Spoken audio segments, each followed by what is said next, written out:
cash talk. Walk in the booth like Naomi on the catwalk. And tell them bitches whoop whoop from the Jaguar. It ain't even right though. Push me and I might go. She ain't getting money, I'm like, what the fuck the hype for? When them bitches bite flow, make my appetite go. Poof, gone, voila, magic. Looking mad good just to pull up on them rampant.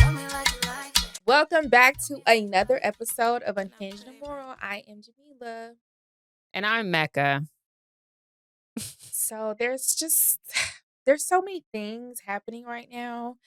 And I feel like before we even get into what we want to talk about, I feel like we have to address the big ass elephants in the room. Like, what is the big ass elephant in the room?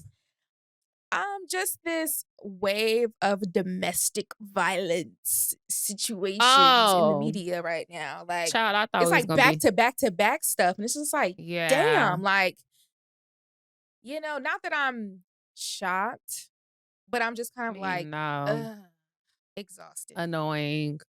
That's crazy because I definitely thought you were gonna say something very specific to us, and I was gonna be like, I haven't said anything. I haven't done anything this week. We but are, yeah, not in trouble this week. Shout out to TikTok. You guys are us. giving us a week of break. Thank you. Thank you for letting go of my Actually, edges. not really, but I'll let it slide because it wasn't like anything that I necessarily would care about. But a lot of people who lack comprehension skills tried. Oh, yeah. I mean, very much so tried, but it didn't work because at the end of the day, I have professors backing up my claims. Who's backing up yours?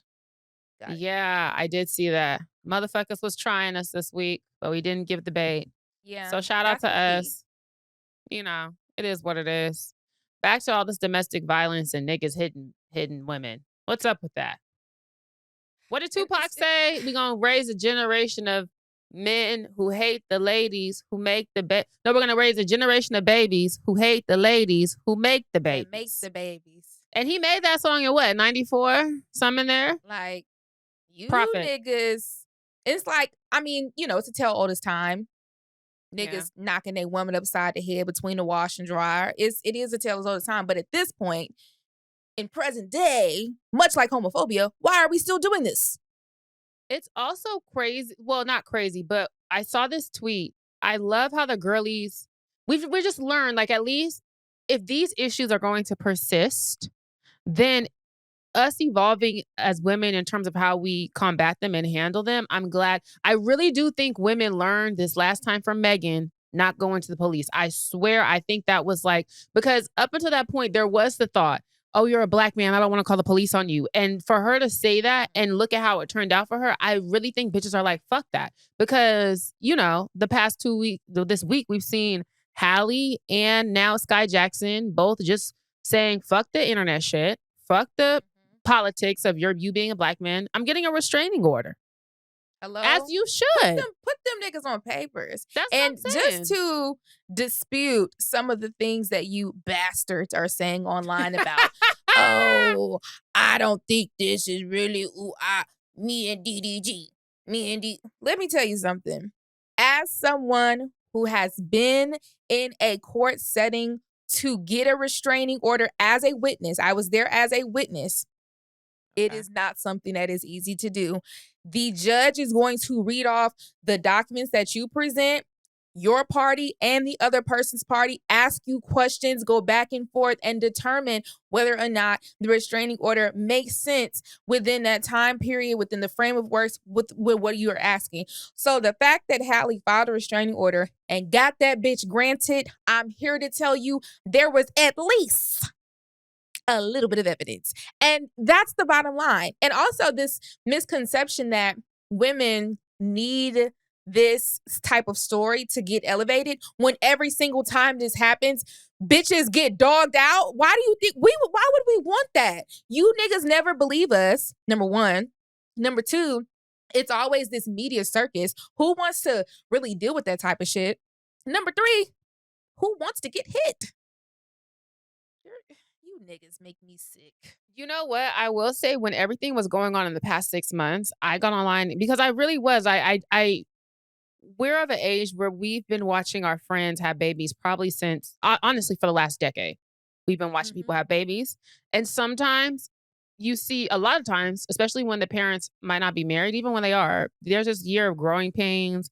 If you break up with the nigga, it's like you spend the toddler point trying to figure out how to co-parent peacefully. So I really did. There was a lot of shit that DDG was doing, at least in the public eye, that hindsight 2020, and there was a lot of people who was calling it like, oh, like this is clear narcissistic behavior. But then on the other hand, if you've ever watched your homegirl and homeboy or whatever try and just figure out how to be baby mama, baby daddy peacefully in their early 20s, it also could have, like this literally could have gone either way. They could have figured it out or could have ended up the way that it did. And so I guess for me, it's just sad because I don't want to see nobody beefing like parents, because that's not good for the baby at the end of the day. Like, you do what's best for your child in whatever situation you're in, but it sucks when parents can't get along. You know what I'm saying? If we're going back, like how he had the baby and wouldn't answer the phone, wouldn't tell her where she was at, da da da. Like niggas do that and just being niggas. You know what I'm saying? But then niggas do that, funny, trying to be funny. petty. Yeah. But then niggas do that and there's an element of abuse to it. So just knowing that it led to where the element of abuse is going on, that's sad. Yeah. Yeah, once you start to teeter-totter into that manipulation tip, Yeah. you are on a fast slope track to beating a bitch ass. It just is what it is. And I really hate how when these conversations come to the internet, when men have the opportunity to hold other men accountable, which, you know, for some reason, men love the word accountability when it comes to bitches. But when it comes to men folk, they hate it. They hate how, you know, they don't even understand what it means. And it's always, oh, why would you take a baby from a black man who wanna be a daddy? We ain't got many daddies in here. Let that man be a daddy. Give that man his baby. How about he behave correctly and he'll get that baby?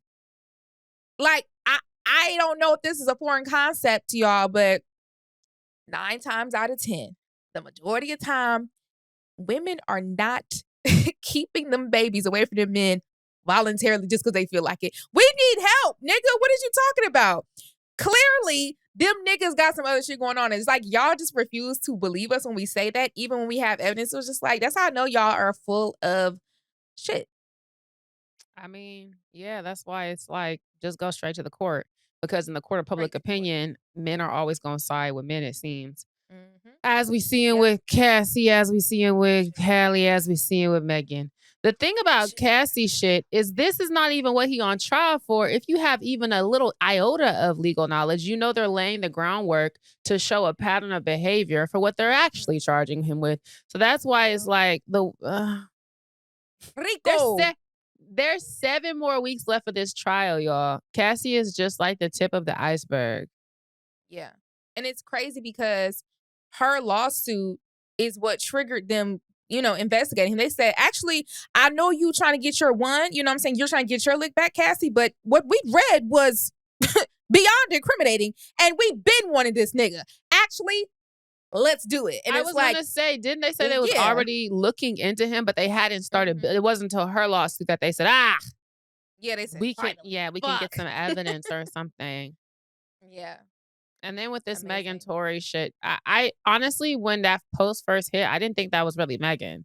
But it does get to a point. It's been 2 years. Well, she got shot during the pandemic, child. It's been more longer than that. I think she got shot in 2020, 2021. I was gonna say it's been 2 years since the trial, but it was 2 years before that, before it even happened. Right.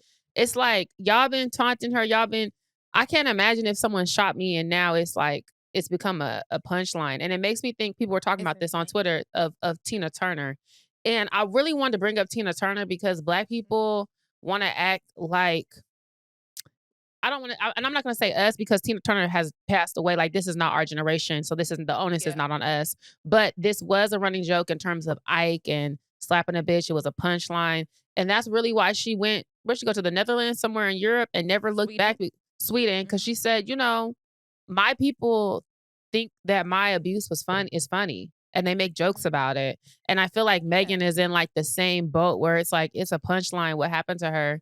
And she said every time, you know, Tina Turner has said every time she would hear that, she would like relive it. And it's like, yeah, that's not funny, and having y'all. to relive the story, like people continuously asking her about it in interviews and stuff like that. She did the movie. She's like, I thought the movie was going to be the end of the chapter, but it just opened up new conversations and it's still, you know, creating this narrative or whatever. And it's like, at some point, y'all have to realize that what you think doesn't really matter or change what happened, you know?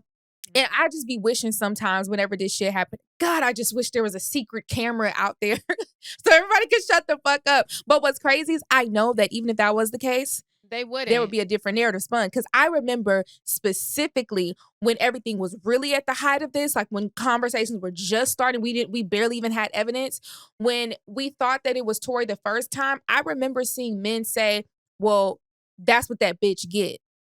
So I don't know how much anything would change based off of the quote unquote evidence or who shot who, what, where, and why. I don't think much would change about the narrative of they don't like Megan as a entity, if that makes sense. It doesn't even matter that she's Megan Thee Stallion, this superstar. It's who she and what she represents. There's a demographic of men who are on that alt-right pipeline that y'all don't even clock. They don't fuck with her.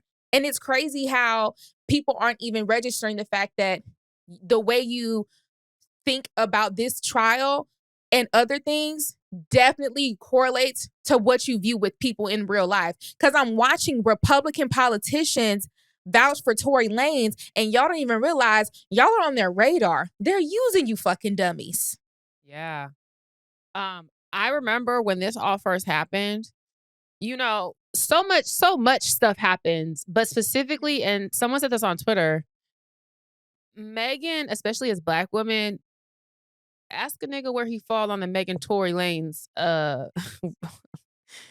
bar. No, and it's a good litmus test to understand what type of nigga you're fucking with. Now, I don't know why specifically, given all the situations of abuse with women who are famous, I don't know why it's Megan, because I feel like there are a lot of situations like Megan that we have seen in our lifetime, but she has grabbed a hold of like the public and our generation. And I remember because she got shot during COVID, right when it happened. I'm talking like we're within a week. It was around Christmas time. Well, maybe that like around that month that it had happened. It was fresh, is what I'm trying to say. We threw an office themed Christmas party in LA because I spent the pandemic a lot of time in LA. And there was a nigga there who was friends of a friend of a friend, like, you know, just brought through. And it came up. I ended up getting into a screaming match. Me and my homegirl, Kristen, who is a lawyer. Like, let me just I had just passed the bar. Had just like everything was so fresh on her mind. Information fresh on her mind.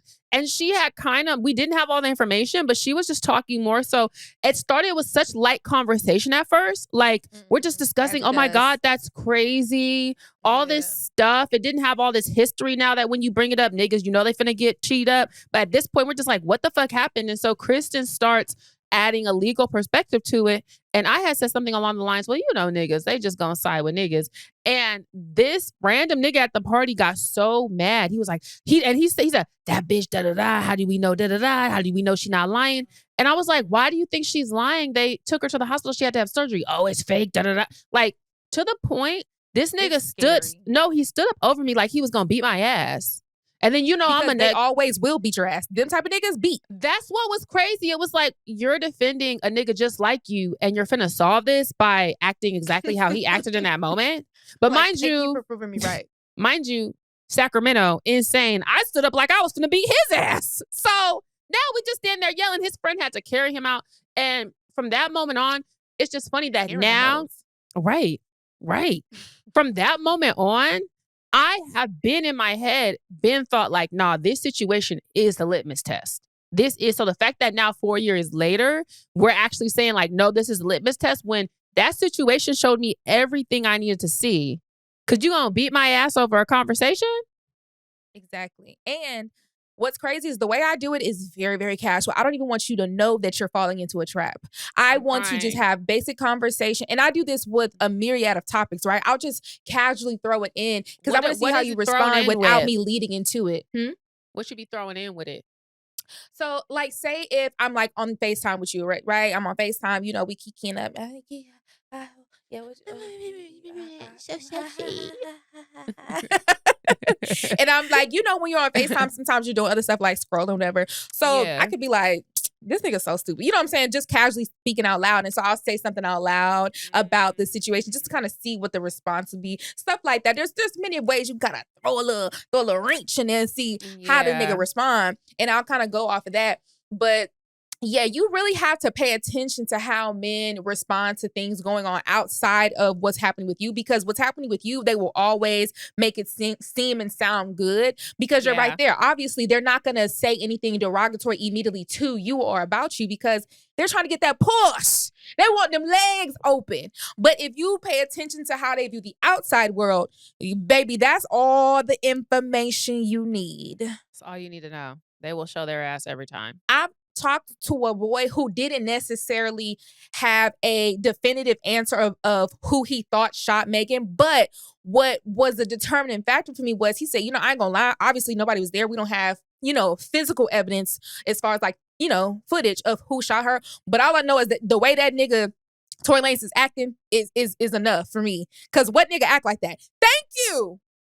What normal, cool nigga act like that? He was acting like a bitch after. Like, literally, that was bitch shit. Like, the whole rambling on Twitter, making that fuck ass song with the fuck ass video, doing all this hoopla. Now you want to cry like a big baby bitch in the goddamn house. You supposedly getting stabbed up. Nigga, please. You're acting like a damn bitch. I can't take you seriously. Whether you shot her or not, you're guilty. And I feel like that's also something that you need to hear.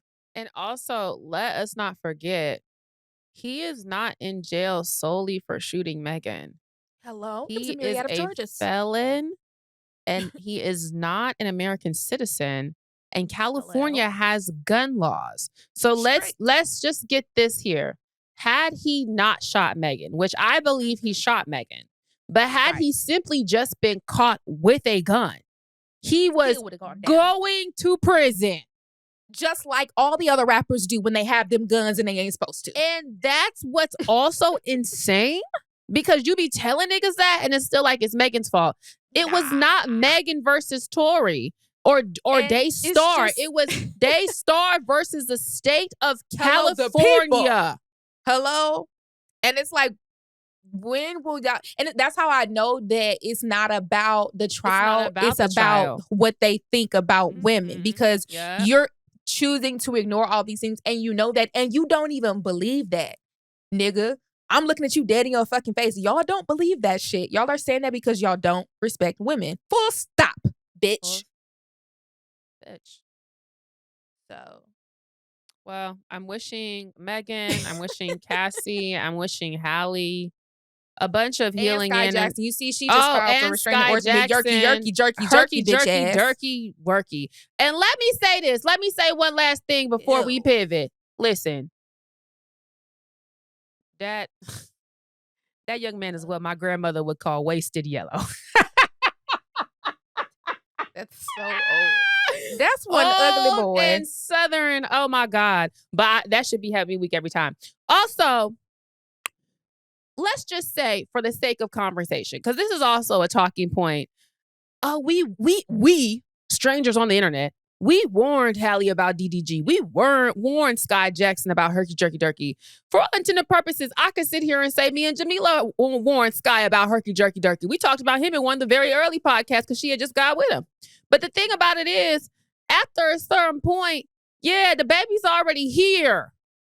The baby, at what now? I'm supposed to just let you beat my ass? Do you get what I'm saying?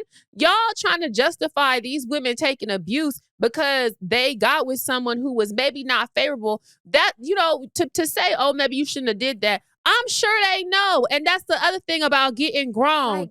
Y'all don't have to do the I told you so. Like, you say it in that moment. You say, you know what? And if they don't take that advice, some lessons you got to let the young women get on their own. I done got plenty of young lessons on my own. And what do? I try and tell the young women, but at a certain point, I'm not finna be an old hater ass bitch. And I know you gonna come back in about 5 years and be like, you know what? Yeah. Just like I did. Empathy at that point. The empathy is like, come on, tap into our emotional state, right? Especially if it's something that you've been through or something that you've seen. Yes, we are so far past the point where they should not have got with these men. It's over. The babies are here. That means it's been at least 9 months. Yeah. Okay. The babies are here. They need to be raised. They're blessings from God above. And they mamas don't need to be getting their ass whooped. And they mamas don't need to be getting verbally assaulted on a regular basis. Press the charges. And I don't want to hear nothing about it. It's just that simple. That's simple. That's it. We're going to take a break. And we're back. Also saying, I warned her, like, them young bitches is crazy. Like, bitch, you are some bitch on Twitter. Shut up. I been said, okay, I been told Hallie, are you delusional? Like, okay. And what about it, bitch? Like, you ain't never been with a nigga you wasn't supposed to be with. Come on now. And if your family had warned you about the nigga, you wouldn't have gave a fuck no way. Hello? Matter of fact, Again? lay all your niggas out right now. I want to lay them niggas out right now, one by one. I want to see them. That's all okay. I'm saying. Everybody Sometimes you gotta. Right, I'm saying. So everybody got to. Sometimes your people did warn you. I remember after I moved to Baltimore, everybody got a sneak in that roster. Okay, God damn. One of these things are not like the other. Yo, I remember after I moved to Baltimore. Shout out to Sarah. That's my older sister. And after everything exploded with the relationship and, I had moved away. I remember before I moved away, she's like, I don't want you to go. But that was the extent. Mind you, Sarah's like 13 years older than me. I said, oh my God, but I love him. And she just looked at me. Okay. And I swear randomly one I'll day. hear from you later. Right. I swear randomly one day after the breakup, I thought about that. And I messaged her and I had like this aha moment. Like, girl, you was trying to tell me not to go. Why didn't you just say that? She was like, because I wasn't finna look like an old hater ass bitch. You had to get that on your own. You love that boy. Okay. And that's the stuck with me. Push, they overly restrict. Exactly. Like now it's like, oh, now I really got to be, now I got to prove everybody wrong. Now I really got to be with this nigga. You know what I'm saying? Like that's a part of it too. So sometimes like when you overly step, you are facing the, possibility that they are in that fight or flight. I must prove everybody wrong because fuck, I know this is wrong. But if I leave now, then I prove everybody right. And then I feel stupid. It's just like, you know what I'm saying? Sometimes you got to just let people. You just got to let them do it. That has stuck with me. And it really dictates how I move with younger women, girls younger than myself. Because I just remember how in that moment, the lesson always going to come around. It's okay. And you don't have to say, I told you so, because they going to come to you and be like, you were right. Mm-hmm. And a lot of you old haggard bitches need to get that part. You wonder why your little sisters, your daughters, your cousins don't want to come to you and see you as a safe place. Because bitch, don't nobody want to be told I told you so after they done got their ass whooped. Every goddamn time. You don't think when she was getting her head knocked in between the washing machine, she was thinking about you? She said, oh, they told me not to. Damn, they was right. They know. You supposed to just come on, baby. Come on. And that was you want to hear the thing? I will give it. See, the boomers and the elders don't have a lot right, but they got some shit right. And that's some shit grandmama and them are good at. When you was wrong, come here. Come on. Come to my bosom. And you can go to your grandma and she ain't gonna light your ass up. She ain't gonna say she told you so because she already know, just like you know. To our generation, as we become the aunties and we become the older ladies in the situation, please learn. Don't do like our mamas and them did. Please. Learn from the grandmamas. Extend your arms out. Extend your arms out and hug them. Right. And hug them little empathetic. Hug them little heifers. Because that's what the grandmamas did do. They would hug you, but they would call you a heifer. And speaking of hugging the little heifers, beat them badass boys.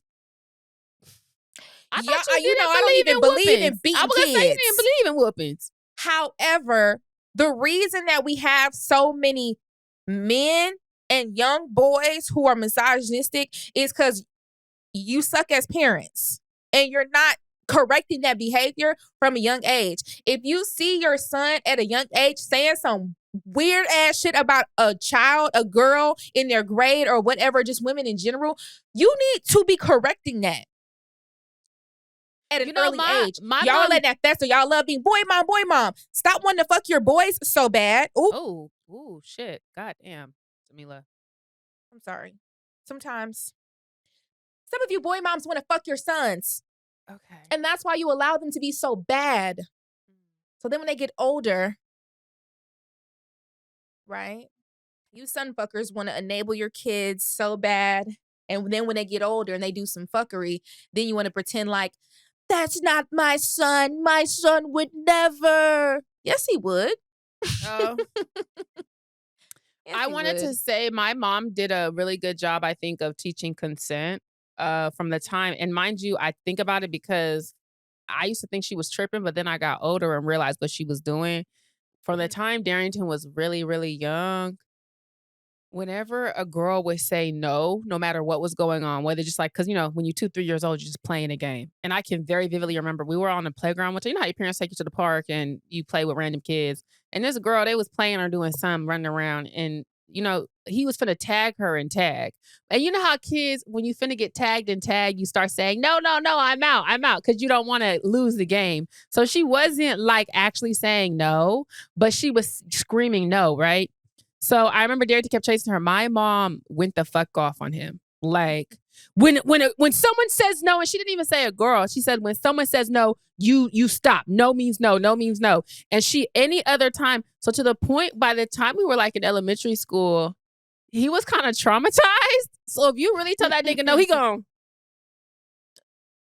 Because she did it with like but that's how it should be, because it does no, have I to was be gonna taught. say, yeah, no, I thought, and I think about that. I'm like, that's such a good way to teach consent, especially if you stay at it with everything. And then it's like you get older and now realize when she was saying no means no, but you talking about a motherfucking board game, what she was trying to hammer in his head. But yeah, I always just think I thought that was good. That was a good little Yeah, parenting you tidbit. definitely have to teach your kids so many things about how society is ran.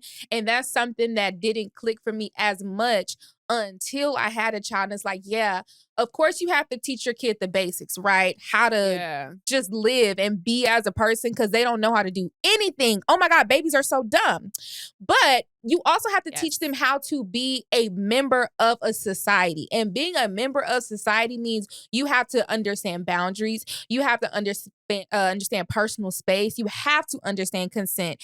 And so that's something that I'm really focused on, especially now as Noah is getting older. He's 4 now. He's able to speak on his own for the most part. It's still a little gibberish here and there, but you know what I'm saying? We working through that. No, hold on. Even But when Noah is smart. Like, I can't even remember what he said. You could tell he'd He's be around tapped in. old people. Yeah, because his response and his comedic timing, and then even his Listen, responses that's my was, kid. that's what be blowing me. Is this like a regular conversation? Yeah, you're liable to get some gibberish. I'm not going to lie. But then it be... but He'll then just it be say something out of he'll nowhere that'll so you like, wait, what? profound. And you're like, what the fuck? Okay. Yeah, and I've always been very adamant on like allowing him to tell me if he doesn't like something or not, you know what I'm saying? And like following that. Like I don't just force him to do anything. Like even when I want affection for him, I ask all the time, like, can I get a hug? Can I get a kiss? Can I get and if he says no, I don't try to make him feel bad, like, oh please, oh I'm gonna do this, because then it's like teaching him that he can be coerced into things, you know?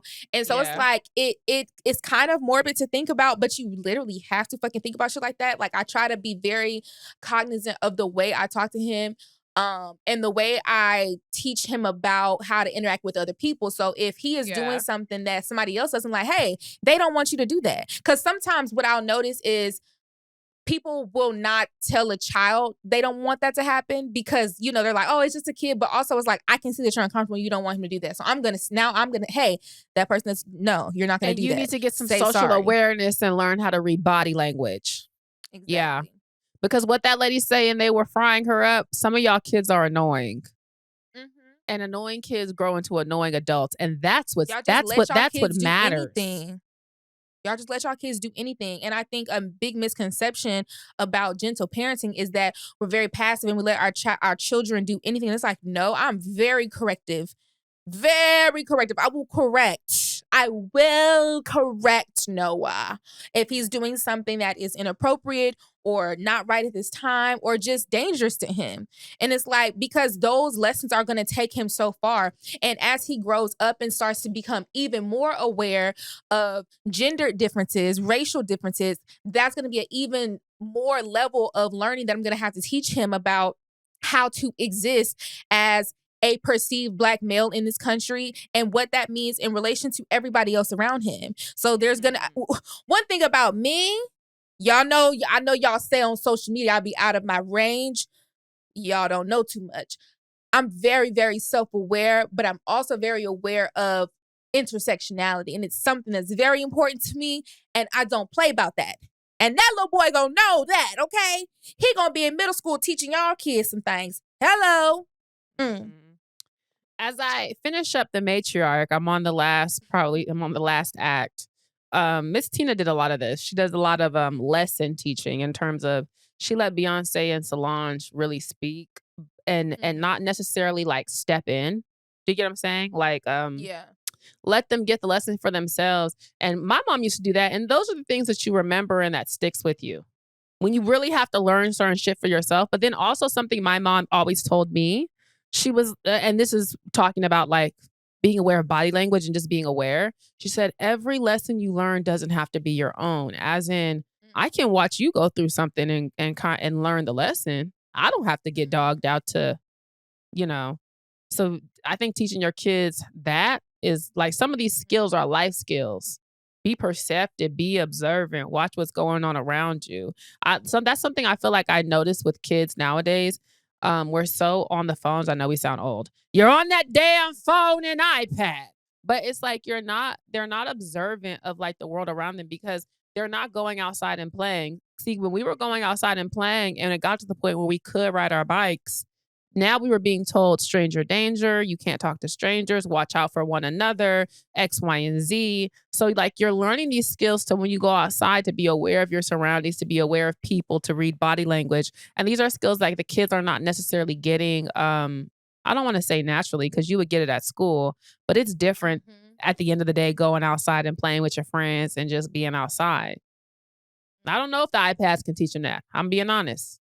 It can't. It literally just can't. And I'm not going to sit here and pretend like Noah is not an iPad kid. He is. But there's limitations. And I try to like also take it away from him at some point, not as a means of punishment, but as a means of let's step into the real world. Let's do some real active play, some self-play while you're in your playroom. Let's go to the park. Let's me and you have conversations. Let's read a book. I try to like break it up and do different things with him so he's getting that stimulation from many different places. But the same way we're addicted to our phones, them kids be addicted to them tablets too. So you got to just kind of keep that in mind. But it just is what it is. I definitely feel like if you're going to be on your phone, you got to be fair. I know for us, I see why she did it now. TV was the big thing. And then we got into PlayStations, but we weren't for the first, probably until like 6th grade, we're not allowed to watch TV on the weekdays. Like that's how we ended up being library. I know it seems intense. I do know it seems intense. We would do stuff like watch American Idol, like the shows that everyone watched. We would watch together as a family. But in terms of like family programming, my parents are from a different time. We watched the family programming together as a family. But like, in terms of just coming home and being able to be on like an iPad or just watch TV, we weren't necessarily allowed to do that in very formative years, which again, it gave me a different experience because I can kind of relate to like a little bit earlier 90s kids of, well, I can't watch TV, so I guess we have to go outside and play. Well, we can't watch outside for sure. Like, no, I know, but I'm saying like there's no other option here. I got to walk to the library. I got to socialize with kids. I got to get going because I can't sit here and watch TV. And if not, my mom's going to make me read a fuck ass book. And I don't mind reading a book. I don't want to read a book that you picked. It's not going to be fun. So even when I had little moms, I did a lot of that with her. Like I was obviously way more relaxed because like you said, it's a different time. We have iPads and phones, but she was like really into Legos. So we had like Lego time. And that's when I would sit there and I would like do my little art projects. We'd go outside, go for walks and stuff like that. She definitely got she got to play the game during the weekday, which is something I didn't get to do.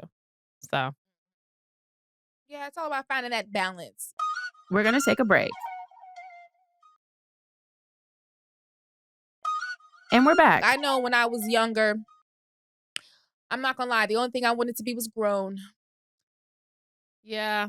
There was so much I couldn't wait to do. I just posted that this weekend. I was at brunch.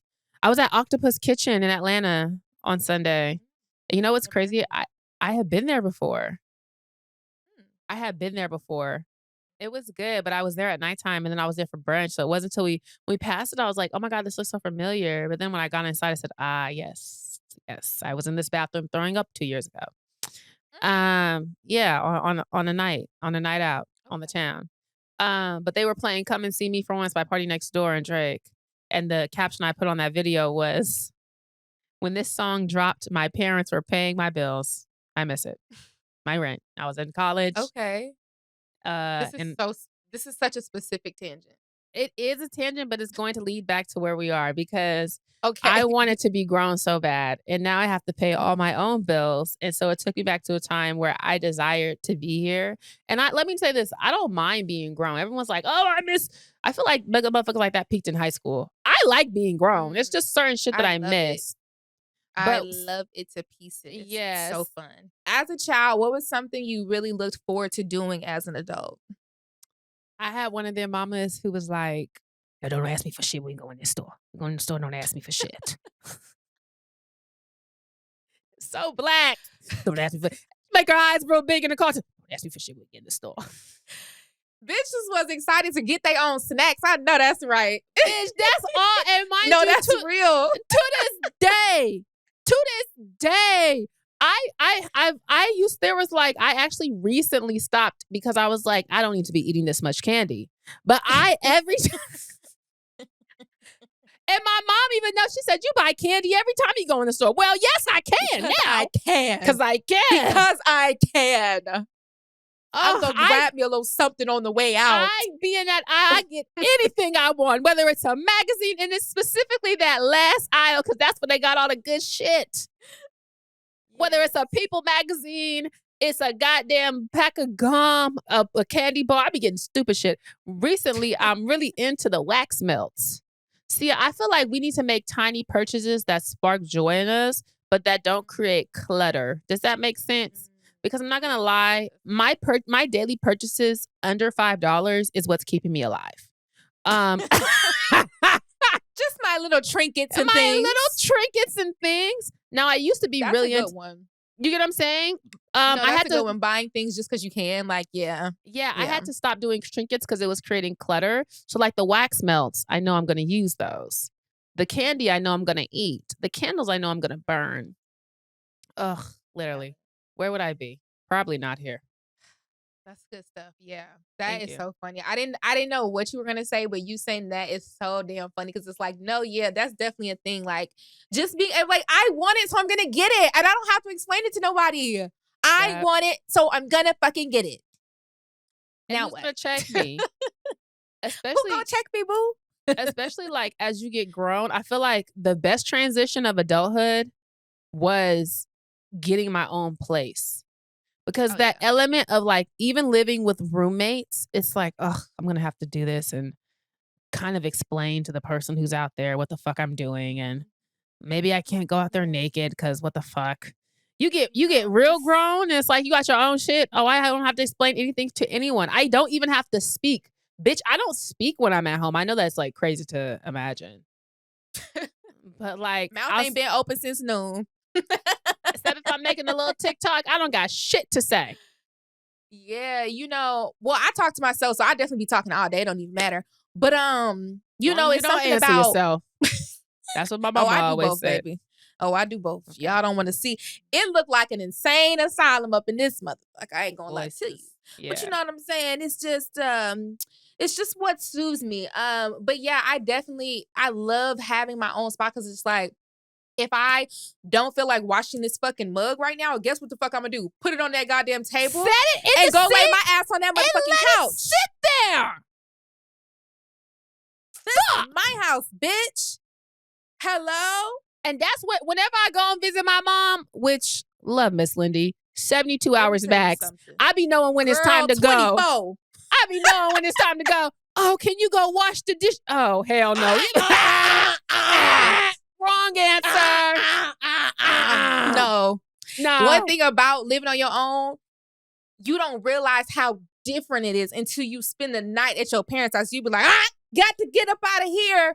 I got to go. It's something about the tone of their voice. It's something about the way the AC is set up. It's something about you ain't got enough snacks because your parents, for some reason, stopped buying snacks at a certain age. I'll be like, get me out of this bitch. Yeah. I'm already at the age where I stop buying snacks. Whenever I'm at Jamila's house, I'd be like, oh, a snack. Oh, I keep a snack on me. Keep snacks at my house. I'm a snacker. One thing about me, I usually eat for real on this is not advice. This is just me telling you what I do. I really only eat 1 meal a day on accident. And I snack the rest. Why? I don't know. That's just how the cookie crumbles. It's not intentional. It just is what it is. So I got to have me a snack because I be wanting a little number. Okay. Then I eat me one good meal and I'm like, ooh, I'm full. Then I snack for the rest of the night. This isn't what you should do, but I drink a lot of coffee. Especially lately. I drink so much coffee that it's scary. Mecca drinks hot coffee at night. You should be scared of people like that. I was gonna say I be bringing whenever I keep creamer and shit. At this point at Jamila house, I be having creamer and all type of shit. Can we go to the store? And I'm travel with a Keurig. I did. Wait, hold on. You see, I pulled that creamer out my suitcase. No, bitch. I said I didn't even say nothing to you. I literally said I was waiting for you to say for 2 days. Bitch is here for 2 days and brought her own groceries. Oh, that's bitch.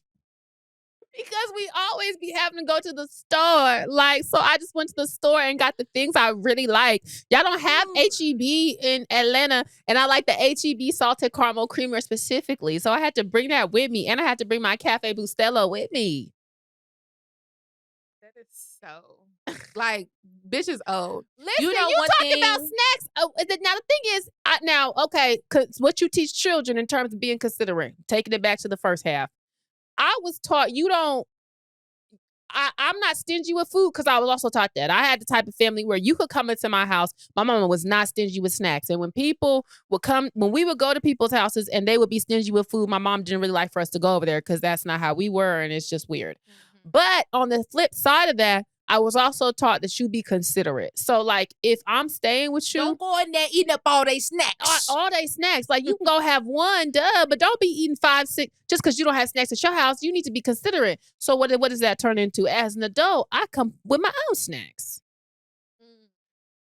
You know? Just like it's considerate to fold the sheets up when you leave somebody's house. I can't remember if I folded my blankets up before I left Jamila. I had a morning flight. I can't remember. Shit, I was tired as fuck. What we were talking about? Something I was really looking forward to doing as a child, as an adult. Unfortunately, I will never be able to do, and it makes me sad to this day.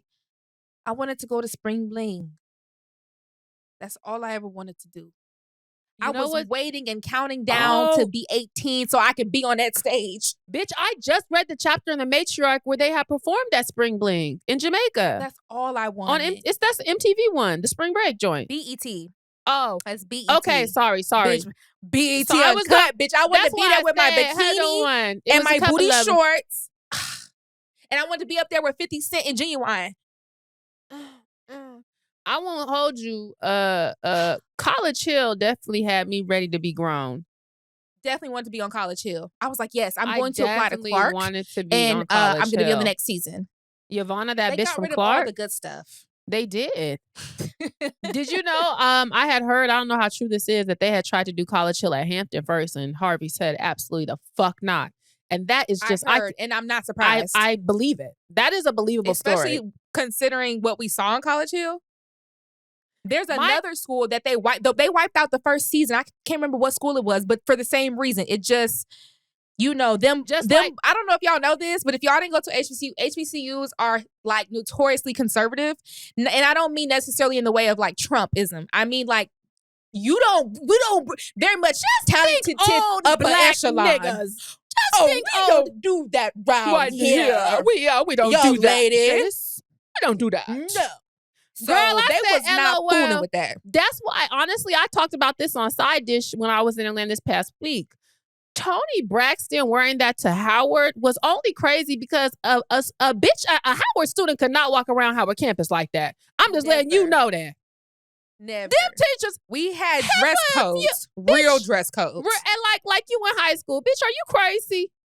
And damn near the dress codes at Hampton was almost more strict than my high school dress codes. Hampton is known for being one out of all the HBCUs that are all conservative. Hampton is known for being one of the most conservative. One of the most conservative. Bitch, we was in there in stockings and shit in 2016. Had it hoes. You feel me? Had it hoes. They was playing work, blazers buttoned up in a kitten heel and a stocking. Okay? Shout out to Jewel B. Long. All them speeches, butterflies. shit, with her butterflies. All she used to do. And you are a young lady. Oh, I girl. said, damn, they're going to make sure you leave this campus with no more than 3 bodies. I tell you that. Woo. None of us made that quota. Well, you tried. But it's funny because, like, it was, oh my gosh, I feel so blessed to be I feel like I know it's like I'm an old soul, and sometimes I say I was born in the wrong generation. I am one of them bitches who be saying I was born in the wrong generation. But in real life, I truly feel like I'm so blessed to be the age that I am because when we was coming up, the media that we had to consume was so fucking good, bitch.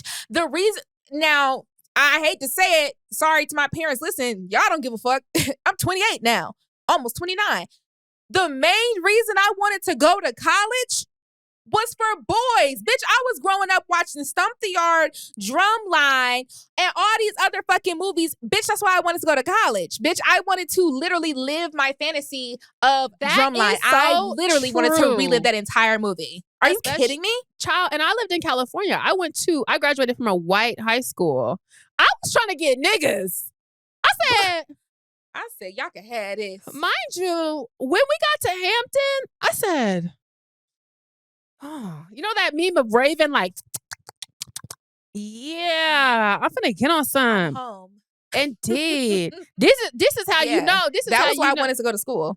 Like, what? Wait, look, this is so bad. Back in the day, I know you can't do this no more, especially with everything that's happened with D9. But when we went to college in 2014, was back when the Qs used to do crazy shit like pick you up and crawl like a dog and put their head in between your legs. Niggas probably still do that, by the way. Listen, well, they had to stop at Hampton. They had to stop because remember, baby had a mama call. Well. But the very first, whatever that was, 12, it was during NSO week. They came through and did that, and I don't mind saying her name. It's Jory. But we was cool with this girl named. It was Jory, girl. It was me and Jory, and it was the first week because we had just all met each other, and she knew what was happening. Now I got to be honest. My godfather, may he rest in peace, was a Q, and I had only ever been around old ass Qs and an old Omega man. And a young cute dog from around the way is not the same thing, baby. They not the same. And you gotta remember, my parents are older. My godparents were in their 60s and 70s my whole life. I'm talking old ass Qs who really just do get barbecue and to give back to their goddamn community. Okay? Mm-hmm. I went in there. I had no idea what was happening. Jory said, "Oh, I'm finna get out the way." She said, "Mecca, move," and I just moved. Yeah, she pushed me in front of her. And one of them put their head between my leg, like he was crawling like a dog, and he put his head in my coochie, and I was like, okay.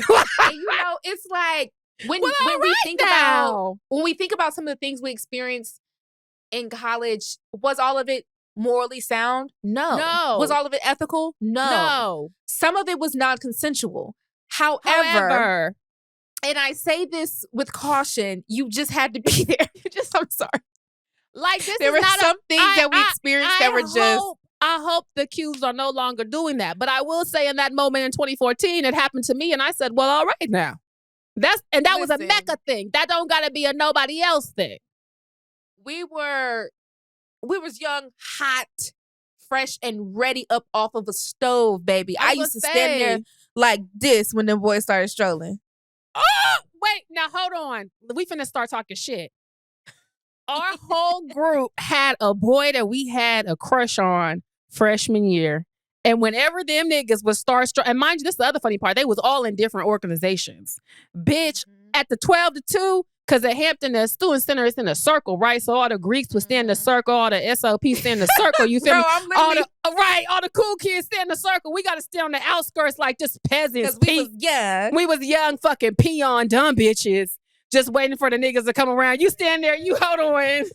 And then you know, the noobs get to shimmy and you just out loud is so embarrassing. Mind you, this is you know me. I'm the type of bitch, I always gotta feel cool. I always want to feel like a cool bitch. I don't ever want to feel no thirsty. I don't ever want a nigga to think I'm thirsty. So I would try to act like I didn't give a fuck when the nigga started shimmying in front of me. I would be, you got to start chewing that gum, bitch. Looking up and down like, oh, okay. Mind you, you can't be thirsty. Some of the bitches be like, I'm like, nah. Girl, you Nah, pressed. let me act cool. Let me act cool, bitch. Let me act cool. This is always how I would look cool at the 12 to 2. So for those who don't know, I'm not going to assume. 12 to 2 is a 2-hour day party every Friday at Hampton University. In the students' classes was going on. Whilst class was going on, but it was always from 12 to 2. So, bitch, being a young, hot bitch I made my schedule around the goddamn 12 to 2.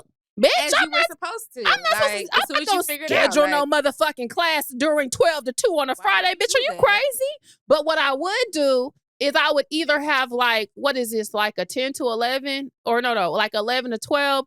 Or I would have to go a little late. Right, 2 to 2:30 or maybe 1:30 to whatever. So the way you don't look pressed is you always had your book bag with you, like you were just stopping through to 12 to 2. I just happened to walk through like this my best outfit of the week with my little backpack. But you know, I'm not pressed. You planned this out weeks in advance, bitch. You was pressed and ready and excited. And let me tell you, that's why I won't let summer 16 go. Because I was young, I was springtime, bitch. Rihanna dropped Work. Drake dropped Controller, bitch. We was at 12 to 2. It was the sun was shining. I was off Ford logos and shit, bitch. Ugh. God. Parents paying my bills and shit. Running through that damn Navy ship. I was gonna say like something that else. fresh adulthood. So fun. That fresh adulthood hits a little different because you just start making decisions just because you can, and it's just like there's this like whimsical like fastness of it's like, oh my gosh, like I feel guilty. I feel like I could possibly still get in trouble, but I can't because I'm 18, bitch. It's like the feeling of that fresh adulthood, water still wet behind your ears. Child.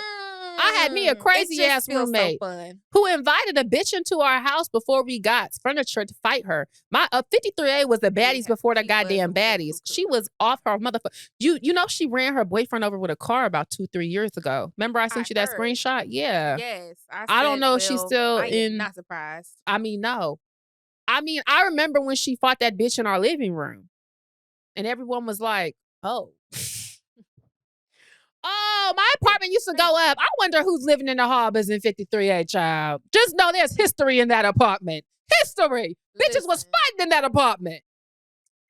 That was also something I was looking forward to doing as an adult because I had only been to like 2 parties when I was, before the age of 18. Yeah. And even then, they were nothing, bitch. Nothing like the parties you experienced in college. So that was something I was really looking forward to. Going out to a party, like to a little kickback, going to the club. I was really looking forward to going to the club. And that dies down really quickly once you actually experience club. I feel like, okay, been there, done that, did it, whatever. But the kickbacks, to this day, y'all, you have to understand, especially if you're a young grasshopper listening to this podcast and you're ready to get fast when you enter them college ages. Like the kickbacks are by far the best experience you'll have. Yeah.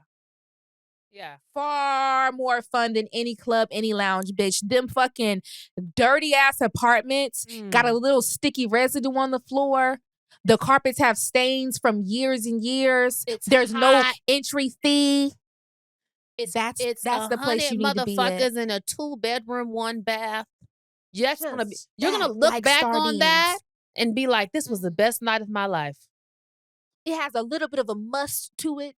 My Snapchat memory and twerk is air. Full. There's twerk air, backshot air, if you will. It's like I can almost. I feel like I'm can there. Taste it. Because that's the type of air you taste. It tastes a bit of weed. There's weed guts everywhere. There's a slight humidity inside of that space. There's a hunch punch on the sink of who knows what. Take a cup. Because your body won't be able to handle it when you're 30. You can't drink. I could never drink that shit today. No more. But at 18, bitch, you could drink that gasoline. I tried to drink some fuck ass punch a year ago. First of all, it gave me the worst headache ever. I was toe up, and the shit that came out of me, it was horrible. We too old for that. We need to have. Horrible. I can't. We're gonna take a break. And we're back. So I need y'all to go to those house parties and I need y'all to just be there. You know what I'm saying? It's only one couch, so it's the cutest, finest niggas you know sitting on that couch waiting for a bitch to sit on their lap. Go sit on that nigga lap. Go do it. It might be some bitch sucking dick in the bathroom. I'm just telling you what I know. I've been there. Okay? It's a couple of bitches in the kitchen that will never leave. Yeah. Because that's their spot. They standing there, bitch. That's their spot. There's going to be a bitch who is low-key fucking the homeowner. Typically, it's a man. It's going to stay and clean up. Clock it. Trying to clean. And you let that bitch clean up. You don't help her. You done with that cup? Don't you dare help a bitch clean up that apartment. It's not your nigga. Never. That's stupid. Damn near, bitch, you stop cleaning the goddamn apartment. It's an aux. You're connected to the Bluetooth. Back in my day, we had to actually plug it in. Good. Baby, back in the day, you damn near didn't even have to request a song, bitch, because the DJ knew what the fuck to play. Travis Porter all night. Yeah. Bitches was shaking ass nonstop. You never had to tell the DJ, hey, put this on. The DJ knew. The DJ was hip on every fucking song that was popping right then and there. And then there would come a time, and this was always my favorite time because I was lustful in the eyes, where them lights would go off, bitch, and they start playing nice and slow and shit like that. And then everybody gets to grinding. Oh, bitch. Oh, bitch. That's when you start having a heartbeat in your pants. And everybody starts looking. Can I ask you a question? See, I know you used to, because I remember you used to be a little grinder. See, what I used to see. Yes. See, I wasn't a grinder. I had a different approach. Oh. You know, I used to like to stand off because the thing is, when a bitch isn't grinding during the grind time, a nigga will approach and be like, why you not grinding? Mm-hmm. See, so you was trying to play the I'm so coy. Confessions of a Wallflower. And it worked every time. I would always give me a number like, well, I just, I don't really do that. That's just not my thing. It's not my thing. What is your thing? You. Sucking dick. I can show you. I'm just not in front of all these people.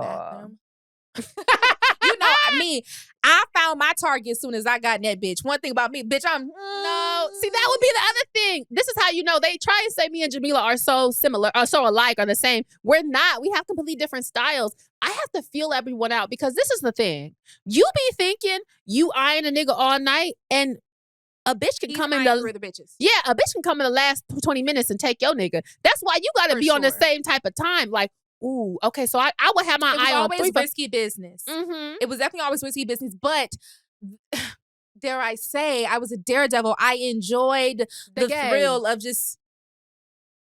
I tell y'all all the time, all I got is these eyes, bitch. And back in the day, they used to work. They don't work anymore. These niggas, they said, bitch, me too, bitch. Oh, okay, my bad, player. But bitch, back in the day, at them slubbers apartments, I'd walk in there, right? Oh my gosh, I'm gonna paint the scene for y'all. Okay, we're walking to the Harbor's apartments. We're outside, right? Which one y'all said? Okay, 26A. All right, we gonna come Jamila, up there. 36C. Jamila. What Pearlie say? I walked here.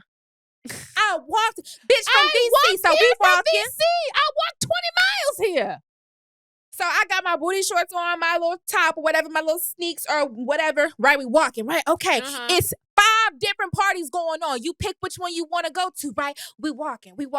Okay, this one is in C, so we going all the way upstairs, bitch. We walking up them motherfucking stairs. You can hear the bass from the fucking basement. Boom, boom, boom, boom, boom, boom, boom, boom. You can see like smoke coming out the window, bitch. You said, oh yeah, this is the one.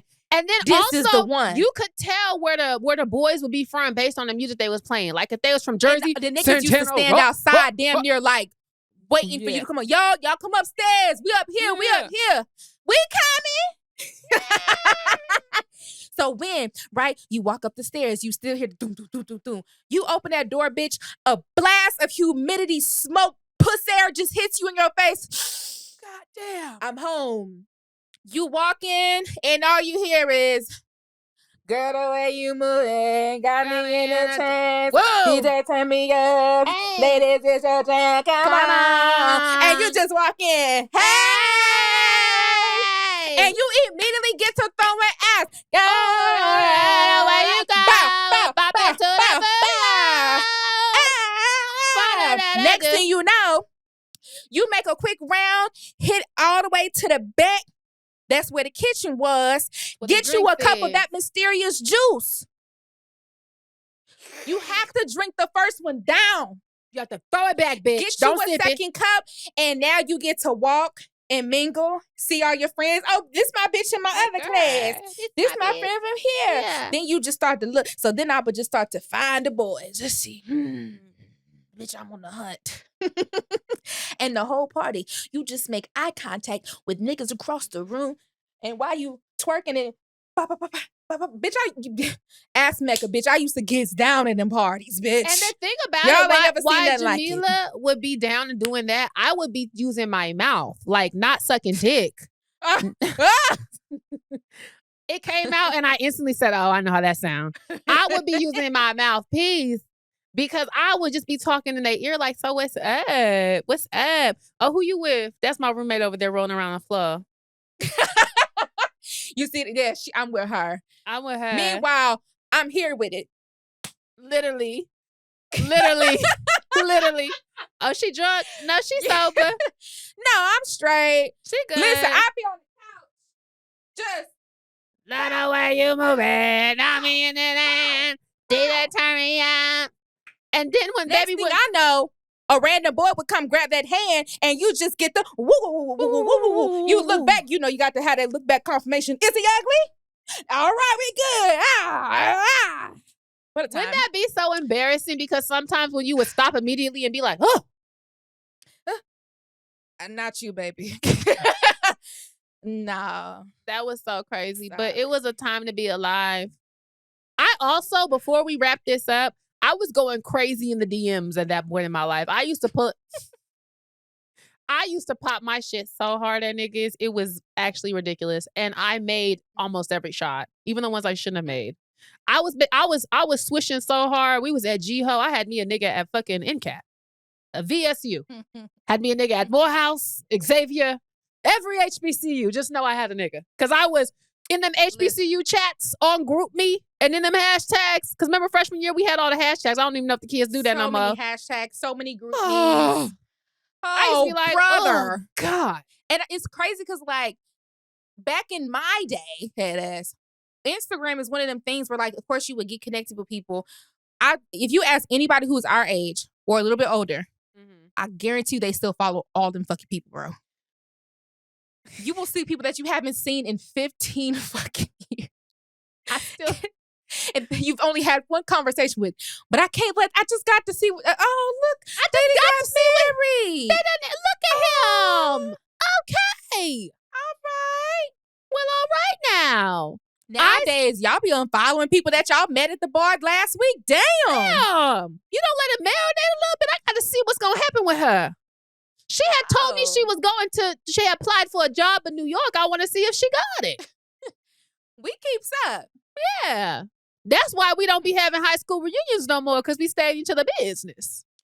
No, for sure. But you know, as inexperienced as I was coming into college, just to brag on myself real quick, every nigga I wanted, I grabbed. Hello. Even the ones I shouldn't have got. Most importantly, the ones I shouldn't have got. Most importantly, the ones that should not have wanted me. Even the ones who you was too damn old. You living with that baby? You living with that lady? In your ass. Me thinking I'm doing something with a super senior. Now, hold on. You done drove from DC to Baltimore and you living with that bitch? I had no idea. Bitch, I was a good baby, I had my eyes on the prize when I got there. Let me tell you something. Sometimes a nigga stick his tongue in your ass so good, you gotta let him rock. Well. How did we get here? Spin it. We're going to take a break. And we're back. Okay, y'all. Let's get into some Spin It. Welcome to our segment, Spin It, where y'all send y'all low down and y'all nasty, messy, gutter snipe situations at 2 Unhinged and Immoral pod@gmail.com. Now, keep in mind, Jamila and I are not PR professionals. We just studied communications in college and we love the hustle. And if you send us your story, we'll try and help you get a little PR spin to the outside world, give you a little advice in the process. Do not forget to tell us your genders, your ages, and your races. Did I miss anything, Jamila? That's about it right there. All right. Well, what do we have this week? All right, this one is titled From a Bestie to a Flaky Heifer. And let me just say, whoever wrote this, bitch, you are very type A. I see bullets. I see screenshots of text message receipts. I'm very excited to get to this bullshit. Let's get into it. It's about some besties, not just about a nigga. Let's go. Right. Let's, spin Finally. All right. Hey, Mecca and Jamila. I'm a huge fan of your TikTok content and podcast. You both are amazing. You both inspire me so much and definitely give me older cousin vibes that I need to get through the week. Context. I'm 23, turning 24 in April. Team Aries, well, happy birthday. You just had a birthday. Toya, quote unquote, is also 23, Aries, turning 24 in March. Okay. We've been close since second grade and have always had a smooth, drama-free friendship. All right, so that's the backstory. In November, Toya started dating Eugene after we had a conversation about her taking things slow and being in the right headspace for a relationship. I respected her decision and wished her happiness, but almost immediately after they started dating, she went MIA. Ooh. She became too busy to hang out, which is fine. I know some people disappeared during the honeymoon phase of their relationship. I myself am in a relationship of 3 years. So I do get wanting to be with your partner. But when I was going through a really tough time and reached out for support, she took 4 days to respond with this. Here we get into the first screenshot. Tuesday, December 3rd at 3:14 p.m. 10th cycle of hell. Said you. Toya responded, how are things now? Question mark, question mark. Like today, question mark, question mark. That TikTok will not open for me for some reason. Also, Colin and I are official. I don't get it, but okay. What that got to do From that with? point, Okay. I think she was just showing like it took her a while to respond. Yeah. From that point, I started pulling back, responding late, and being less available. I realized our friendship lacked equity. Here's what I mean. Supported her work events, helped with her creative projects, even worked as a PA for her short film, spent money on tolls, drove actors around, etc. But one time I asked her to come to work event of mine, she couldn't come. We only hang out when it's convenient for her, and she's often extremely late or cancels last minute. I pay tolls to visit her in the city, but she rarely comes my way unless she's already in the area. I live in New Jersey. She lives in New York, but we're less than 10 minutes drive away from each other. Meanwhile, Eugene lives 15 minutes past me, and she visits him often and drives him home from her house, paying the tolls while he doesn't offer a cent. In February, I invited her to a Western-themed birthday party where she'd have a chance to meet more creatives. We planned outfits and logistics during the first hangout since October. I wanted to tell her how I was feeling then, but decided to hold off until after the party. I checked in multiple times in the days leading up to confirm her attendance to the party. We even texted about logistics on the day of. An hour and a half before the event, while I was getting ready, she texted me this. Another text conversation. Toya says, I spent like over $100 and my feet are aching because of a hangout I went to with friends. I cannot spend more money. She says, yeah, I agree. We can drive. Would you be cool with dropping me off home? I'll pay the toll and gas. I just don't foresee me finding parking near your house on a Saturday night. She says, bruh, I wouldn't find parking either coming home. I'm not gonna lie, after the day I've had, I am not feeling like shaking ass. She says, oh, okay, so you don't want to go? And she says, yeah, I'm sorry. I know it's really shitty. Today has just been the fucking worst. And I hate my body and my face, and I'm just like spiraling. So that's the conversation her and Toya had. She ends up by saying, I understand that people have off days, but given the way she shows up in the friendship, this feels like the last straw. How would you guys spin this situation? Finally, you did that email. You did girl. that. I say that. That was very efficient. I'm not confused one bit. I know exactly what's going on. Yes, the old tale is. It's a lot of tales as old as times in these things, but this is freshing. We don't have to necessarily talk about relationships. We can talk about friendships in that way. Yes. Would you like to start, Mecca? Well, to me, it sounds like Toya is our listener or the friend. Toya is the friend. I don't think listener gave herself a name, so we Okay, can okay. just say her name is Angie. Angie, okay. It sounds like Toya's been shitty for a little second. Right. I will say Toya was very transparent because as women, we get it. You had a long day, you bloated, your face ain't doing what you wanted to do, your hair ain't doing what it wanted to. Like, I definitely have felt like that and been like, bitch, I can't go because I'm not gonna show up as who I want to be, and then I'm gonna ruin the mood. So I get that. And I feel like that happening every blue moon, you provide grace for. But the detail that got me here is that she don't want to come see you based on money, but drives past your house and another 15 minutes to see that nigga. And she does it often. So at that point, I think it's safe to say it might be you, Angie.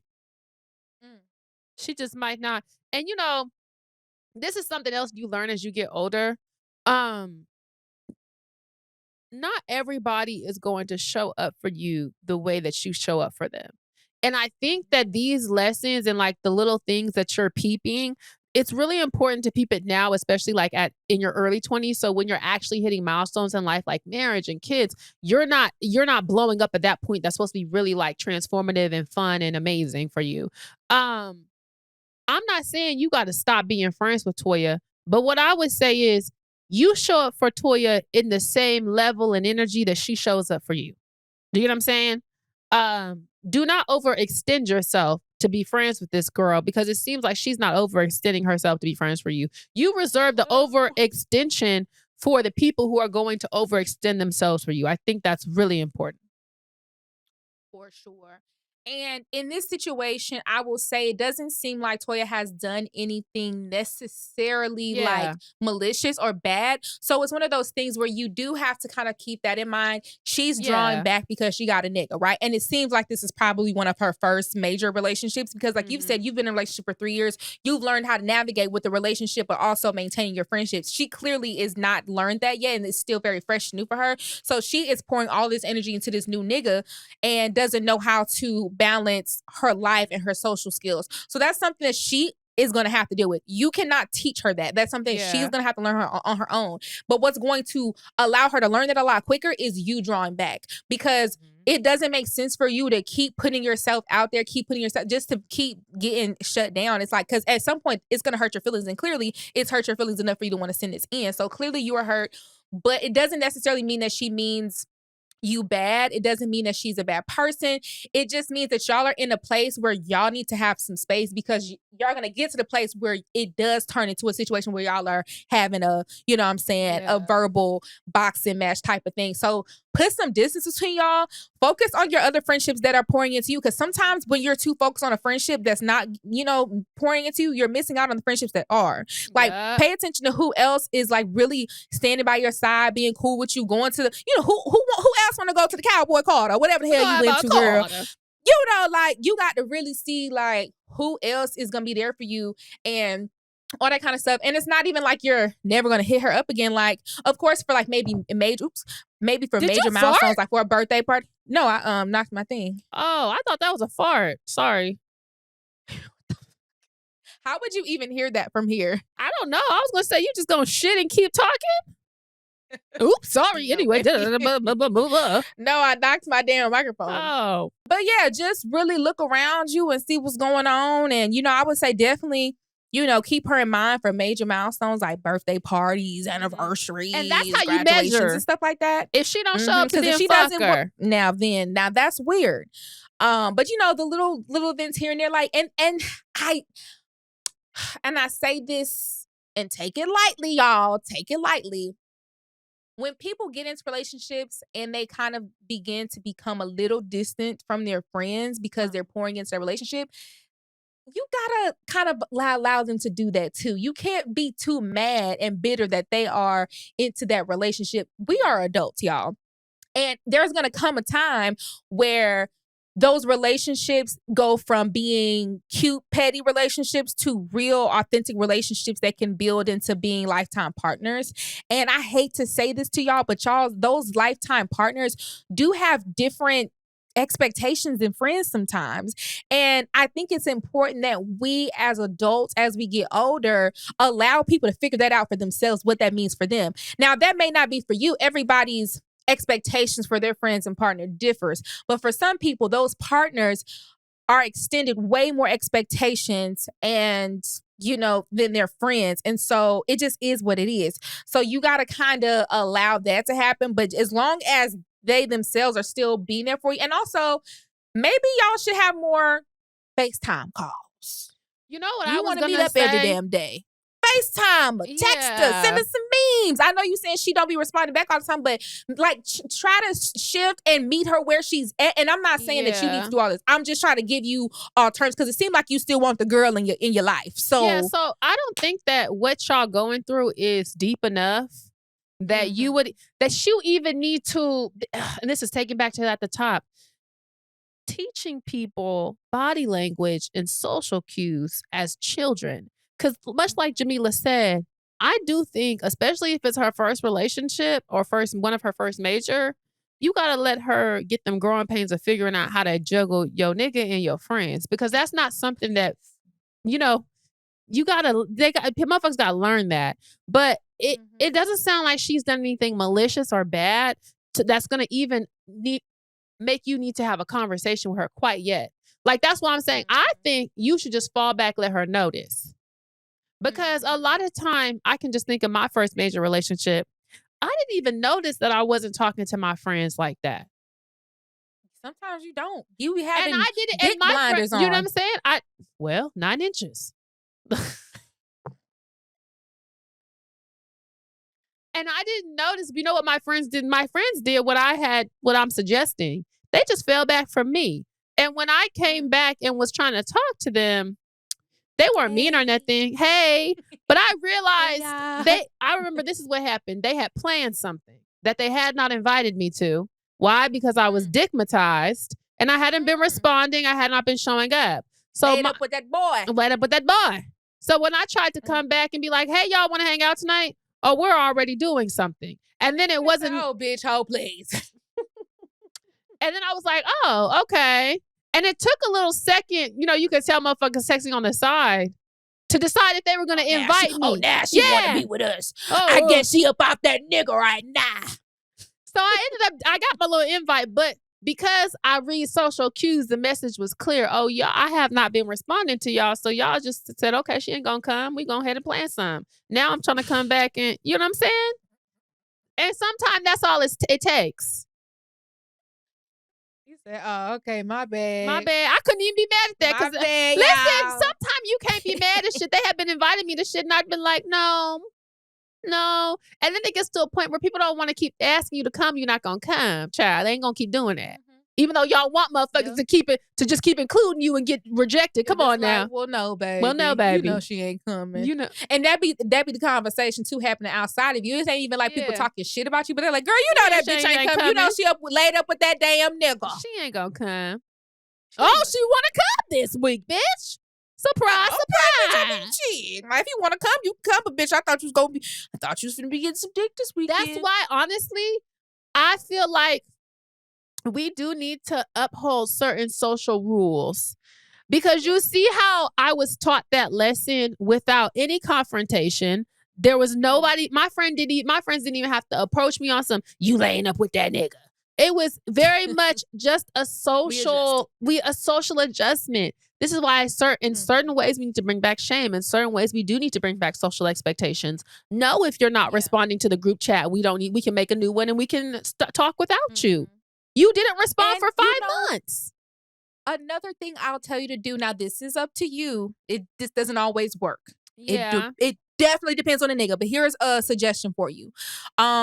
Maybe plan a game night and tell her nigga's invited. Like I said, it depends on the nigga. If you hate the nigga, don't. You ain't got to worry about it. But if you feel like he's chill or you just want to get to know him too, invite the nigga. Yeah, it depends. You know what I'm saying? Allow people to come over, especially if it's, not an all girls type of situation, but like a little game night or a little co-ed game night. You invite a nigga and tell her she can invite her nigga. You know what I'm saying? Like, and it'll be cool. And then like that way she can start feeling comfortable to even include him in things, especially since you are already in a relationship. So you'll naturally start to bring your nigga to certain things that niggas are allowed to go at, type shit. And so then she might start feeling comfortable because maybe she's feeling that sense of like, oh, this is new. Maybe everybody don't want to meet him, or maybe I'm not ready to introduce him to everybody. Like she can still be in that little phase. So maybe start doing stuff like that. And I'm not saying that you have to. Like I said, it definitely depends on the nigga. If you don't like that nigga, for whatever reason, you don't have to do this. But if you feel like you're willing to give him a chance to kind of come into your circle, I'm all for that. I don't like this new notion of your friends, niggas aren't your friends. I mean, like, not always, but sometimes. You know what I'm saying? Sometimes it can work out that way. Like, if my friends are in a relationship, I am friendly with their niggas because those are my friends. You, like, so, what's going on? Yeah, there's a misconception that when we say your friend's nigga is not your friend, we're telling you to be a dickhead to him. That's not what we said. What we said is you treat it like this is an ensemble cast and that's a supporting character. You don't have a whole bunch of lines with them, but when you do have lines, it's friendly, it's fun, and it's cute. Y'all be taking that shit to the neck and being rude and not speaking to the nigga. Now you wondering why you not invited to the wedding. Cause you was a bitch to him. It's like, girl, that's still her nigga now. You just been, now like I said, if it's this don't apply to them abusive relationships or them weird ass shits. This applies to regular ass motherfuckers. You know what I'm saying? Like, so it's like, like this whole new wave of people trying so hard to be so anti-social, anti-community. Y'all know how we feel about community, y'all. We don't like that. So start to bring those people in. Like your friend's significant other can be your friend too. It doesn't have to be on a deep level, but it's just like, I had a party and I invited my friend. Yeah, you can bring your nigga. Like, bitch, bitch, I'm having a crawfish bowl. I don't give a damn if your nigga come. Joe done bought his boyfriend over several times. Every time, well, come on, bring him. Bring him. Come on. We're doing a crawfish bowl. We can't eat all this damn crawfish all by ourselves. We have. Who do you think be coming to the barbecues? Who do you think come to the cookouts? Just family? No plus ones, bitch? No, bitch. We getting them to the age where plus ones are a thing, and plus ones ain't always a friend. Sometimes it's a little friend, if you know what I mean. All right, people start to bring their partners around. I've been getting invited as plus one places lately. And I hadn't been a plus one in years. I've been like, oh, I am about that age. Especially not so much 24, but 30, where it's like, oh, they be expecting a plus one. Especially if you're not married. You ain't gonna bring nobody? Motherfuckers don't even be expecting. They don't even be expecting you to be with someone if y'all serious. in a relationship. Yeah, they don't exactly. They don't even be. It's just something casual. They be like, you ain't gonna bring nobody? Oh. Hello? I'm supposed to bring somebody. Remember, and when you start to think about it, y'all will understand. Think back to those earlier cookout barbecues from your family years and years ago. Just really think good and hard. There were people there that was not related to you in the slightest. They came as a plus one. And you didn't even peep or notice because there was a way. Hello? You seen them every that one time you had that cookout, your uncle brought a different bitch. And you never blinked twice. Nobody ever blinked twice. Actually, you didn't think about it. Nobody thought it is what it is now. That's the one thing about getting older. Motherfuckers be like, because I used to be like this. I don't want to meet your family. Girl, who gives a damn at this point, child? What the fuck? I don't give a damn. Girl, you might see me outside with somebody. You might see me. Hey. I don't live a secretive life, y'all might see me at a wedding or something. I don't know. At a crawfish boil or something. I don't know. Listen now. Listen, you might see me outside with a boy. And guess what? That was me. You been seen outside with a boy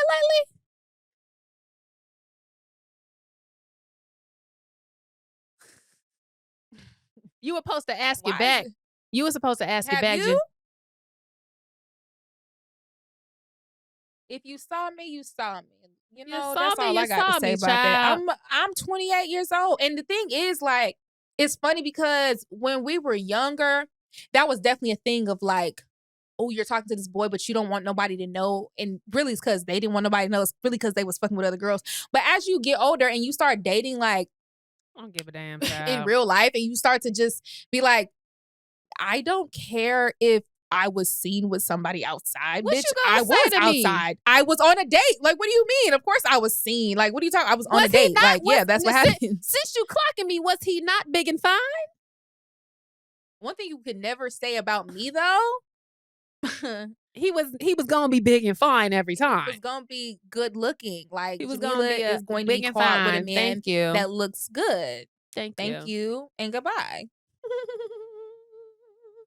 Well, good luck, girly pop. Don't blow your friendship up. Don't blow the friendship up quite yet. Try to go through the steps and the motions. Y'all are still 23 and 24, very young. You can definitely figure this out. We're gonna take a break.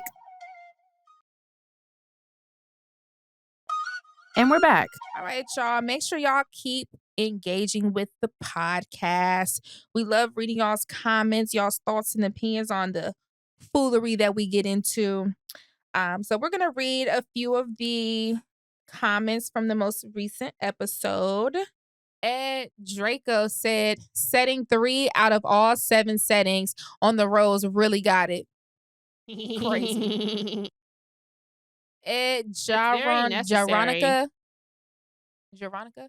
Why is no one mentioning the sponsorships and ads on these episodes? Y'all liked it? Come on, ChatGPT. That was us. Hell, I even think I heard a Kroger ad on here. Listen, baby, we trying, baby. Y'all gotta keep on listening to sharing. Ed Goddess So. It's the eyes get frustrated be followed by the hum for me. Y'all be having me cracking up at work. We try. A little bit. Ed Cassie Earlson said at the 1:30 mark, there's always a white person bringing me down too. It's me. I'm white. It's my shadow. We suck. Unhinged and immoral, but in a bad way. Okay. JD says, I'm definitely stealing the sinner's humming bit when somebody says something that I can't comment on, but just rather not. Listen, sometimes you just got to hum. The Lord Douglas says, thus is such had it. I don't even know what we be saying. Y'all know because we were talking about when black people have to add regardless, thus is such that I have is such. Yes. Mm-hmm. Were you done? Yeah. Okay, I'm reading the comments from an ignorant read on Ronald Reagan from YouTube. Taylor B. Beauty said Jamila, laughing emoji. 800 Birkins in her closet and a divorce right next to it is actually insane. I hollered out loud. Lovely K25 said the rocking and humming through this episode has me screaming. Very black, very churchy. Thank you. Kai-or7VC said at the 45 minutes and 54 seconds part, is that a Mormon? Followed by all y'all laughing in sync is taking me out. Because what you say, LDS, long distance relationship, and she thought it was the Mormons. Popcorn Lover 24 said, the way y'all started humming like Delta Slim during the spin it sent me. I love this pod so much. Child, my eyes is bad. Child as fuck. Ken Nero 22 said, this episode was especially unhinged. I never cackled so hard. Jakaya C. Bell. Oh, y'all related? Said 54:42 LMAO. I can't fucking stand y'all, dog. This rose conversation mid spinning is killing me. And then Nia. That was mid spinning. That's why I'm weak. Like, yeah, that's crazy. I don't even know how we got there. Oh, because you need the rose. My bad. And then Nia Hall said, as a Californian, the fact that our state gave the world that devil first as governor, then as president, yeah, no state goes without its flaws, I guess. I added the I guess on. Yeah, but I did do that, didn't y'all? I mean, a lot of people would say that Hollywood is the devil. So, yikes. But Nancy Reagan, if I ever phone down to hell, I'm going to ask you how to suck that dick. Well, for some church announcement, guys, me and Mecca will be in LA next week. What's up, Buster, Custer ass nigga? Dead homies. What's up? It's my birthday. Woo! So we'll be celebrating Jamila's birthday in LA. That's so fun. You gonna tell them why we in LA? Are we allowed to? Or is it a surprise? I was gonna say, let's just wait. So yeah, we'll be in LA next week, and we'll also be doing some work things. Always working. Some work things and celebrating my birthday. Ding. That'll be fun. So if y'all have any things, suggestions for what I should do for my birthday, because I actually don't know. I did buy an outfit. I will be a sexy beast, I fear. But of course, we know some people out there as well. We'll figure some things out. And of course, merch. Make sure y'all buy y'all some merch. Don't forget to go to unhingedimmoral.com. Is it podcast.com or it's just unhinged immoral? Unhingedimmoral.com. We have our shirts, we have our tumblers, we have other designs coming. We actually have the designs already. We just haven't released them. So be sure to tap in. The shirts are $40, and then the $40. And then the tumblers are $26, I believe. It's still hot, so we haven't released the crew necks quite yet, but those are on the way. They're really good quality. I'm not gonna lie, y'all. We got our shirts, and they're good quality. So, yep. Well, and of course, make sure you guys subscribe to the Patreon. Oh yes, we will be doing exclusive LA content for the Patreon for our Patreon subscribers. Thank you for your guys' support. Don't forget to tap in with our individual YouTube channels. I'm Machiavelli, and not my channel is Machiavelli, and then Jamila's is at I'm Jamila Bell. We've been making content over there separately. Shout out to the book club. We've been going strong. We're finishing up Miss Tina's the matriarch, and we will be reading Quan Mills' Pastors Eat Pussy 2 next. Oh my gosh. That nigga's videos be popping up on my timeline. He's like, I'm back again. You know what's crazy? He scares me. Right when he was getting like all the hype a couple years ago, the reason I'm doing it because I have the book already. Like I've been read it, and he interacted with, like, he had DM'd me and he was like, "Thank you so much for your support and making videos." And this was like years ago. So that's why seeing he's going up again, I'm like, me and Quan have been tapped in. Pastors Eat Pussy 2 is a decent read. It just reminds me of those little old hood stories from back in the day. That's all they are. I fucked the chitlin monster. I'm finna read that next. Like, what could this possibly be? The way I have no idea, I'm not mad at it. You know what I'm saying? He's insane, obviously, but sometimes you gotta be. They said Quan Mills the only one who could defeat Tyler Perry.